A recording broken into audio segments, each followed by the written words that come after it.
Bonjour mes amis, je suis Dr Baouye Mayumbarka de la chaîne Focus. Notre devise est « Un esprit illuminé fait briller ». Comme promis, aujourd'hui, nous allons parler de l'intelligence et de la sagesse. Pour être en chronologie avec notre introduction de Focus, tu dois agir de ton vivant. Laisse-moi te dire que mon cher ami, la Bible est le référentiel de vérité pour ma part. J'introduis notre thème avec ce verset biblique qui se trouve dans le livre de Daniel, au chapitre 12, le verset 2 à 3, qui dit ceci. Plusieurs de ceux qui dorment dans la poussière de la terre se réveilleront. Les uns pour la vie éternelle et les autres pour l'opprobre, pour la honte éternelle. Ceux qui auront été intelligents brilleront comme la splendeur du ciel. Et ceux qui auront enseigné la justice à la multitude brilleront comme les étoiles à toujours et à perpétuité. Mon ami, tu dois agir de ton vivant pour que le jour où tu meurs, tu puisses te réveiller parmi ceux qui hériteront la vie éternelle. De ce fait, tu dois de ton vivant acquérir l'intelligence et la sagesse. Oui, je suis certain que vous allez me demander, mais Baoué, nous connaissons tous qu'est-ce que l'intelligence et la sagesse, pourquoi nous parler de ces choses. Mon cher ami, laisse-moi juste te révéler une vérité extrêmement importante dans le livre de Proverbes, le chapitre 8, le verset 22, qui dit ceci. L'Éternel m'a créé la première de ses œuvres, avant les œuvres les plus anciennes. J'ai été établi depuis l'éternité, dès le commencement, avant l'origine de la terre.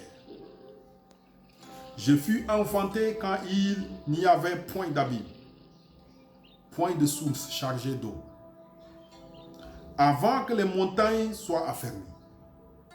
Avant que les collines existent, je fus enfanté. Il n'avait encore fait ni la terre, ni les montagnes, ni le premier atome de la poussière du monde. Lorsqu'il disposa les cieux, j'étais là. Lorsqu'il traça un cercle à la surface de l'abîme, lorsqu'il fixa les nuages en haut, et que les sources de l'abîme jaillirent avec force. Lorsqu'il donna une limite à la mer pour que les eaux n'en franchissent pas les bords. Lorsqu'il posa les fondements de la terre, j'étais à l'œuvre auprès de lui. Et je faisais tous les jours ses délices, louant sans cesse en sa présence. Mon cher ami, l'intelligence et la sagesse ont existé avant la fondation du monde, avant la création de toutes choses. Mon cher ami, ton âme a besoin de la nourriture essentielle plus que ton corps. Mon cher ami, laisse-moi te citer quelques personnages qui ont atteint la spiritualité. Christ, Bouddha, Vivekananda, Mahomet et Pantajali. Mon cher ami, aujourd'hui, c'est ton tour. Tu dois être illuminé. Tu dois être en parfaite harmonie avec l'intelligence cosmique, avec l'âme universelle. Laisse-toi aujourd'hui imprégner par ces vérités. Et tu verras, un nouveau monde s'ouvrira devant toi.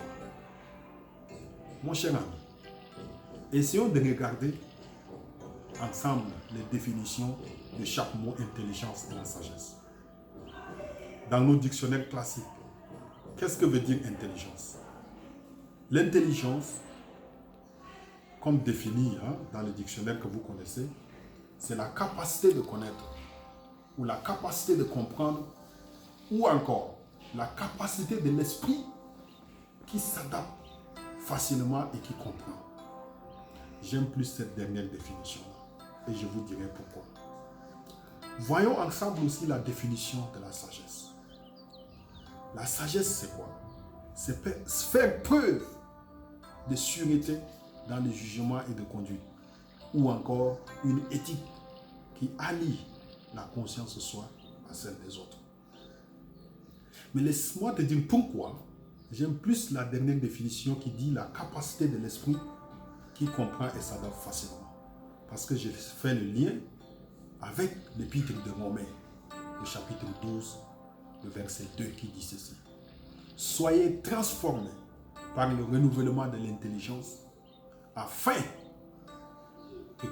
de discerner quelle est la volonté de Dieu de ce qui est bon, agréable et parfait. Mais malheureusement, mes chers amis, laisse-moi vous dire que de nos jours, le monde entier, 90% des gens pensent qu'ils sont intelligents. Mais non, mon cher ami, c'est pas vrai. Je te donne un exemple simple. Lorsque nous étions enfants dans les écoles primaires ou des collèges et que le maître nous donnait des leçons, et lors de devoir, si on obtient 10 sur 10 ou 20 sur 20 ou 15 sur 15, automatiquement nos enseignants disent à nos parents que votre fils est intelligent. De la même aujourd'hui, dans nos milieux professionnels, culturels, dans tout le milieu de tous les jours que nous vivons, vous allez trouver des gens qui vont vous dire j'ai bac plus 10, j'ai bac plus 15, j'ai bac plus 20, j'ai bac plus 30. Mais en réalité, dans leur vie de tous les jours, ils ne reflètent pas cette capacité, ce nombre d'années de bac ou la connaissance qu'ils ont accumulée. Et ça, on appelle de l'intellect. L'intellect, c'est juste acquérir de l'information. Et on restitue cette information-là. Et 90% aujourd'hui, les gens sur la terre sont des intellects.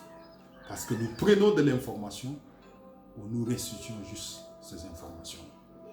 Mon cher ami, aujourd'hui, tu dois changer ta vision et ta façon de voir les choses. Chercher l'intelligence et la sagesse. Mais laisse-moi te dire aujourd'hui, si tu manques, si tu négliges la recherche de l'intelligence et la sagesse, les conséquences sont dramatiques et sont fatales. Laisse-moi t'amener dans le livre de Proverbes, le chapitre 1, le verset 26 qui dit ceci pour les conséquences. Moi aussi, je rirai quand vous serez dans le malheur. Je me moquerai quand la terreur vous saisira. Quand la terreur vous saisira comme une tempête et que le malheur vous enveloppera comme un tourbillon. Quand la détresse et l'angoisse fonderont sur vous, alors ils m'appelleront et je ne répondrai pas. Ils me chercheront et ils ne me trouveront pas, parce qu'ils ont haï la science et qu'ils n'ont pas choisi la crainte de l'Éternel, parce qu'ils n'ont point aimé mes conseils et qu'ils ont dédaigné toutes mes réprimandes. Ils se nourriront du fruit de leur voix et ils se rassasieront de leurs propres conseils. Car la résistance des stupides les tue et la sécurité des insensés les perd. Oui, mais tu vas me dire, oui, bah oui, maintenant ça, ce sont les conséquences. Mais quels sont les avantages si j'acquiers l'intelligence et la sagesse? Oui, l'acquisition de l'intelligence et la sagesse procure beaucoup des avantages. Et les avantages, tu peux les trouver dans le Proverbe, chapitre 3, le verset 13, dans le livre de Proverbes, chapitre 3, le verset 21 à 25, dans le livre de Proverbes, le chapitre 8, le verset 12 à 22, dans le livre de Proverbes, le chapitre 12, le verset 8. Mais laisse-moi te citer rapidement quels sont les avantages. Une fois si une personne acquiert l'intelligence et la sagesse. 1. C'est être heureux, c'est le rêve de tout le monde. 2. Marcher dans l'assurance. 3. Avoir la crainte de l'Éternel. 4. C'est le discernement. 5. La richesse, la gloire et marcher également dans la justice. Mon cher ami, aujourd'hui même, de ton vivant, laisse-toi imprégner de ces vérités universelles et tu verras qu'un meilleur monde s'ouvrira devant toi et tout autour de toi aussi. Embarquons ensemble.